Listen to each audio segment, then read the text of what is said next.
자, 근데 그럼에도 불구하고 나는 그냥 이렇게 무기력하게 살다 갈랜다. 이제 충분히 했다. 그럴 분들은 제가 지금부터 말하는 거에 집중하세요. 웬만하면 자극을 받지 마세요. 재밌는 거, 즐거운 거, 인생의 감동을 받는 행동은 하지 마십시오. 재미있는 영화 보지 마세요. 잠자는 거는 최대한 불규칙하게 하세요. 음식은 가급적 편의점에서 차가운 거 그대로 사와서 전자레인지 돌리지 마시고 차가운 그대로 드세요. 그래야 건강에 아주 나쁘거든요. 무기력해져요. 분노 마음껏 부리세요. 화나면 그게 엄마건 부인이건 애건 동료건 팀장이건 사장이건 신경질 팍팍 부리십시오. 무기력하게 가는 아주 지름길이에요. 술, 담배 아주 중요한데 뇌를 또 망가뜨리기 아주 좋은 방법이거든요. 술, 담배 안 하시는 분들 많으시죠? 오늘 당장 시작하세요. 무기력하게 뇌를 늙게 만드는 아주 좋은 방법입니다. 근데 만약에 혹시라도 그러지 않겠다, 내 몸과 마음을 좀 깨워서 살겠다 하시는 분들은 지금부터 말하는 거에 한번 집중해서 들어보십시오. 일단 결심하고 움직여야 돼요. 일단 시작해야 됩니다. 다 알고는 있죠. 이런 얘기 저만 하는 거 아니고 여러분들의 말 잘하는 강사분들이 많이 일단 움직여라. 사람이라는 게 움직이면 자동적으로 굴러가게 돼 있다라는 얘기 많이 합니다. 근데도 체크 못 해요. 이게 시작이 잘 안 돼. 모르나? 시작하려는데 잘 모르겠어요. 일이 잘 안 돼. 자, 그러면 제가 말씀드리는 걸 한번 체크해 보세요. 최근 좌절했거나 스트레스 크게 받은 건 없는지.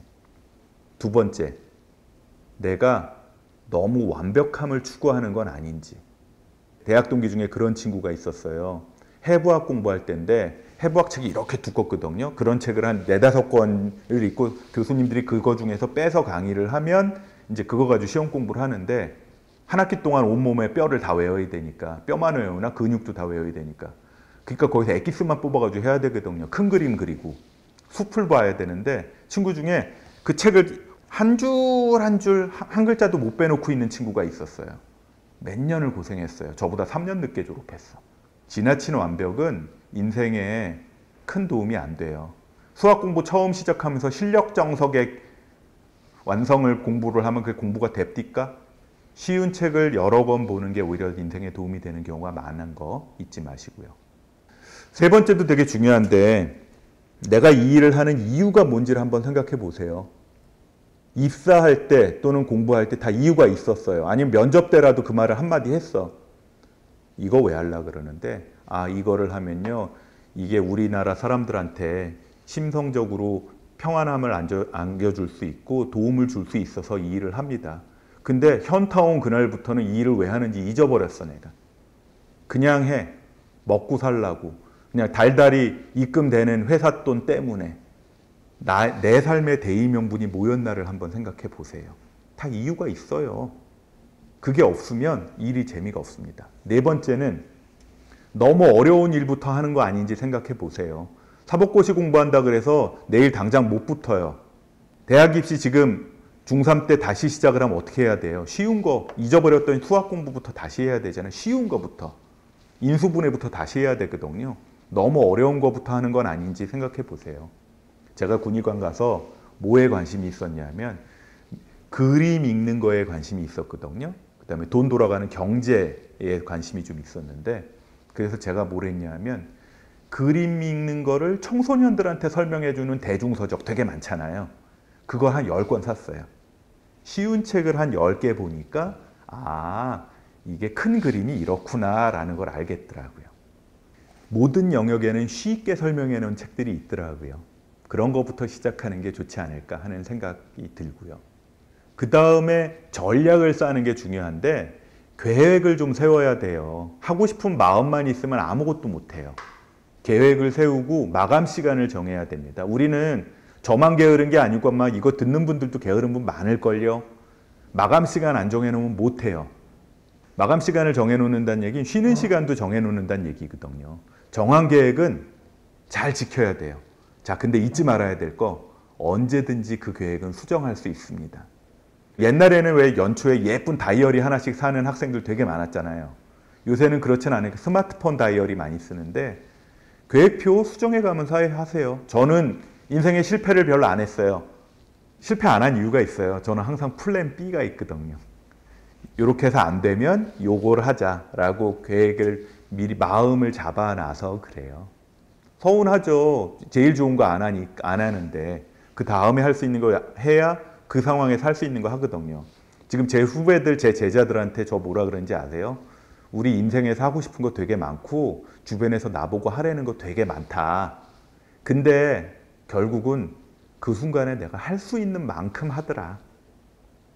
다시 얘기하면 하고 싶은 일은 되게 많은데 사실은 그 순간에 내가 할 수 있는 걸 하고 살더라. 전략을 세워서 내가 할 수 있는 일에 맞춰서 계획표 수정해 가면서 삽니다. 제가 이 얘기를 다른 대학에 있는 제 고등학교 동창 국문과 교수님한테 얘기했더니 멋진 말을 하더라고요. 야, 그게 다시 얘기하면 일단 움직이기 시작하면 삶의 일기장이 알아서 네 일기를 써준다는 얘기네. 어머, 어떻게 똑같은 얘기도 이렇게 멋있게 해. 여러분의 일기장은 여러분의 삶이 알아서 써줄 겁니다. 그러기 위해서 먼저 움직이기 시작을 하세요. 일을 시작을 하면 일단 여러분을 믿어야 돼요. 자, 일단 기본 체력을 갖추고 있어요, 여러분. 그리고 일단 시작을 했습니다. 그 다음 필요한 게 뭐겠어요? 그 일을 끝까지 밀고 나가는 지구력이죠. 성문 종합영어를 공부한다 칩시다. 그러면 여기서부터 여태까지 계획표 짰는데 그거 끝까지 못 보고 그냥 중간에서 접은 적 몇 번 있잖아요. 이게 지구력이 부족해서 그런 거거든요. 이게 나이 먹어서 일할 때도 그런 경우들이 있어요. 그러면 이걸 해낼 수 있는 일을 한번 키워야죠. 첫 번째로 우리가 해야 될 게 자기 효능감을 키우는 건데, 그러기 위해서 하려면 작은 성공을 좀 먼저 해보세요. 아까 제가 계획표를 짜서 일을 조각 내서 계획표를 짜자 그랬잖아요. 아무리 큰 일도 조각 내면 10년 후에 성취할 일인데 오늘 할 일은 작아요. 오늘 할 일은 책 10페이지만 보면 되거든.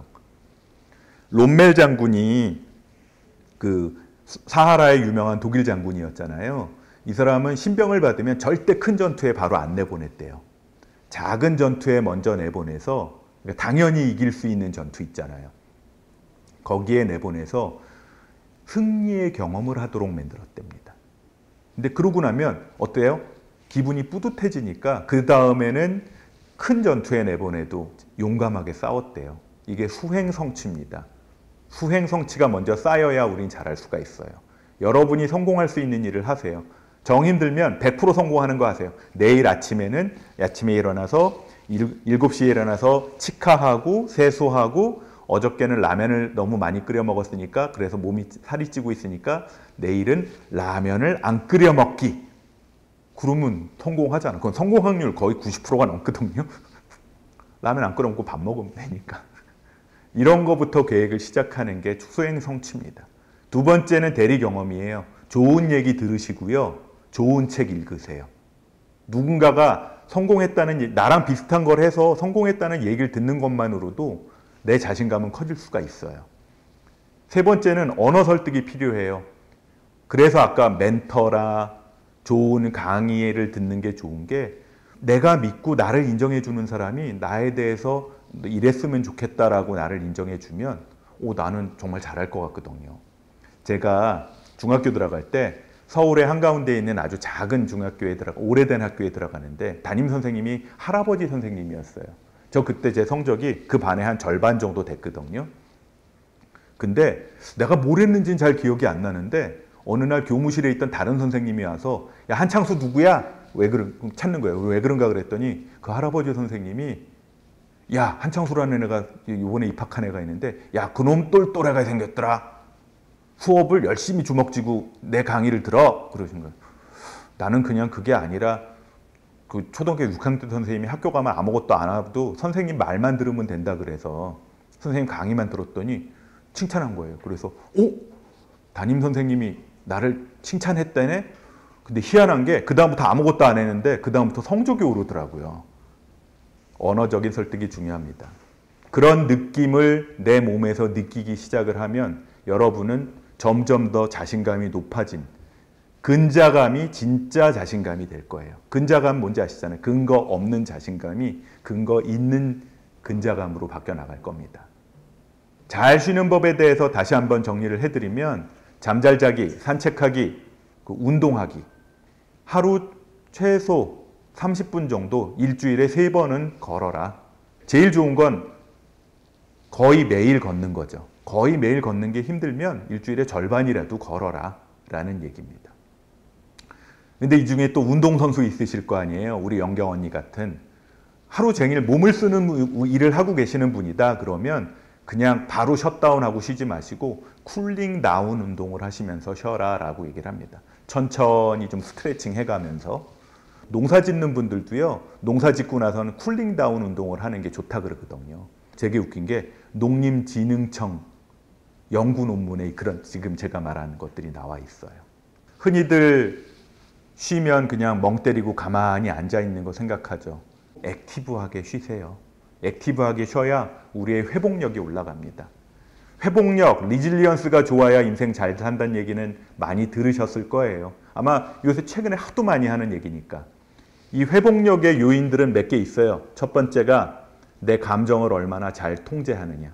내 팀장한테 대들기 전에 지금 내가 이 인간한테 화내봐야 내일쯤 되면 내가 화낸 정당한 이유는 다 까먹고 승질내고 들이박은 놈이라는 것밖에 안 남을 테니까 일단은 참자 라고 결정하는 게 전두엽의 기능인데 그 능력이 회복력의 한 요소입니다. 두 번째는 낙관성이 필요해요. 이거는 낙천성이랑 달라요. 낙천성은 나는 가만히 있어도 내일은 잘 될 거야. 이건 근거 없는 낙천성인 거고요. 낙관성은 오늘 내가 이만큼 노력을 하고 있고 이만큼의 일을 하고 책을 읽고 공부를 하니까 나의 미래는 이맘때쯤에는 뭐가 되어 있을 거다라는 근거 있는 기대감. 이게 낙관주의죠. 우린 낙관적이어야 돼요. 낙천적이어서는 안 됩니다. 세 번째, 네 번째, 현실을 정확히 파악할 수 있어야 되고요. 공감을 할 수가 있어야 됩니다. 그리고 인생 어차피 내가 하는 거예요. 타인한테 너무 많이 기대하지 마세요. 그러기 위해선 쓸쓸한 나 자신을 위로할 유머 능력도 필요합니다. 아마 이 얘기를 듣는 여러분도 옆에서 우스운 얘기 잘하고 되게 유머러스한 사람 좋아하실 거예요. 옆 사람도 당신이 유머러스하기를 기대해요. 정리를 해볼게요. 무기력한 몸, 어떤 이유로든 간에 무기력해 계시면 활력을 깨우세요. 어떻게? 하던 일과 다른 방식으로. 그리고 계획을 세워서. 늘어져 있기 시작하고 쉬는 시간을 정해놓지 않으면 한없이 쉽니다. 죽을 때까지 쉬어요. 세 번째는 일과 운동 사이에 균형을 잡을 것. 네 번째는 이기적으로 쉬지 말을 것. 이건 무슨 얘기냐 하면 나 쉰다고 가방 던져놓고 집안일은 다 부인한테 밀어놓고 또는 남편한테 밀어놓고 그러니까 내가 쉬겠다는 걸 핑계로 내 가족과 동료의 희생을 볼모로 삼지 마라 라는 얘기입니다. 기만 좋지 말란 얘기죠. 어차피 인생은 꾸준하게 살아가야 돼요. 내 무기력한 인생을 살아가야 되는 게 우리 인생입니다. 그러기 위해서 해야 될 일 마지막으로 몇 말씀 드리고 정리를 해볼게요. 나 스스로를 칭찬하세요. 세상에 자기를 욕하는 놈 치고 인생이 편안한 사람 별로 못 봤습니다. 그리고 지금 못한 단점이 있는데 그게 장점이 되기도 해요. 나는 행동도 너무 느리고 너무 꼼꼼해요. 그게 내 단점이에요. 근데 그게 장점이기도 해요. 남들 5번 볼 때 1번밖에 못 보지만 꼼꼼하기 때문에 한 번만 보고 나면 또 오탈자가 별로 없어. 그게 장점이 될 수도 있거든요. 그리고 칭찬 잘하는 사람이 있어요. 옆에 보면. 어떤 애는 왜 그 근자감 또는 왜 자뻑이라고 자기 혼자 되게 잘난 친구 있잖아요. 자기가 하는 게 다 좋대. 심지어는 자기네 집에서 음식도 지네 집게 제일 맛있대. 너 이거 알아? 뭐 이러면서. 근데 그런 똘똘이 스머프 같은 친구죠. 그런 친구 옆에서 배울 점이 있어요. 나를 칭찬할 점이 없다면 내가 과거에 내가 했던 것 중에 잘했던 걸 끄집어내서 칭찬해 보세요. 인생에 그런 게 아무것도 없는 부분은 없으세요. 나는 어린 시절에 일어나서 엄마가 일어날 때 끙 하고 2발로 일어났던 것밖에 없어요. 그것도 잘한 거야. 그때 못 일어난 사람이 얼마나 많은데. 스스로 칭찬하는 버릇이 괜찮습니다. 물론 그렇다 그래서 우리 간지럽게 나를 칭찬해 이렇게는 안 해도 돼요. 그런 걸 하지 마세요. 남사스러워요. 당신이 칭찬해야 될 거는 미래를 위한 여러분 스스로의 노력을 칭찬하는 겁니다. 지금 힘들지만 나 지금 이거 하고 있어. 그러기 위해서 더 도움이 되는 거는요, 주변 분들을 많이 칭찬해 보세요. 왜냐하면 칭찬은 습관이기 때문에 옆 사람들 자꾸 칭찬하다 보면 나 자신에 대해서도 너그러워져요. 인생은 루틴이 필요합니다. 우리 박세리 씨는요, 그 골프장에 가서 하는 본인의 루틴이 딱 정해져 있대요. 한 번도 그게 바뀐 적이 없대요. 테니스 선수 나달, 유명한 사람 있잖아요. 이 사람은 항상 서브하기 전에 공을 2번 치고 라켓을 한번 손으로 닦은 다음에 엉덩이에 있는 엉덩이 주머니를 뺐다가 다시 넣고 발 흙을 2번 털고 그러고 나서 서브를 낸답니다. 자기의 루틴이 있어요. 자, 여러분도 학창 시절에 루틴이 있었습니다. 자, 수험 공부할 때, 자, 독서실이나 책상에 앉으면 책상을 무리주리 한번 닦고 수학책, 영어책 딱 순서대로 놓고 그 다음에 빨간색, 파란색 연필을 순서대로 놓고 다이어리를 꺼내서 공부하기로 한 순서가 뭐였는지를 보고 그 루틴대로 하려고 그랬어요. 나이 먹고 나니까 지금은 어때요? 옛날에 어떻게 공부했는지 까먹었죠. 실제로 의대생들이 대학교 1학년 때 그렇게 좀 놀다가 다시 공부를 많이 해야 될 때 공부를 정말 많이 하거든요. 저희가 농담 삼아 얘기하는 게 소방호수 물 틀어놓고 그거 마시는 거라고 얘기를 할 정도로 양이 벌컥벌컥 마셔야 되니까. 근데 공부하는 법을 까먹으면 힘들잖아요. 그거를 깨우는 게 루틴입니다. 첫 번째 방법이 수면 시간을 일정하게 하세요. 일 없는 날도 아침엔 일어나서 샤워하고 머리 감고 머리도 잘 빗고 드라이 하세요. 마음은 몸 따라가는 거거든요. 기본 행동을 루틴으로 만드세요. 저도 매일 그러지는 못하지만 아침에 공휴일에도 아침에 일어나서 세수하고 안 그러면 하루 종일 머리 뗀 상태로 입 치카질도 안 한 상태로 한 3일 연휴 보낸 적 있으시죠? 있을 거야. 나만 그런 게 아닐 텐데 뭐. 그러고 나면 그냥 3일의 연휴가 순삭하잖아요. 3일 연휴 조심하셔야 됩니다. 그래서 저는 사용하는 게 잠용종 스마트폰 잘 써요. 이게 일종의 브레인, 보조 브레인 같은 역할이라서 잠용종이나 그 알람을 많이 이용을 합니다.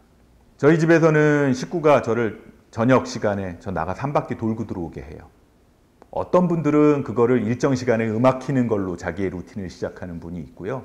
어떤 분들은 일정 시간에 책장을 열어서 책을 한 페이지 읽는 걸로 본인의 루틴을 시작하는 분도 계세요. 종교를 믿는 분이라면 아침 기도하는 것도 나쁘지 않아요.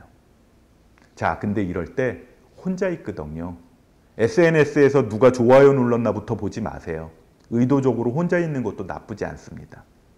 제 푸사에 써 있는 단어가 하나 있어요. 좋아하는 라틴어 말인데 solitude in solatium이라는 말인데 뭐 자세히 하려고 하지 마세요. 무슨 얘기냐?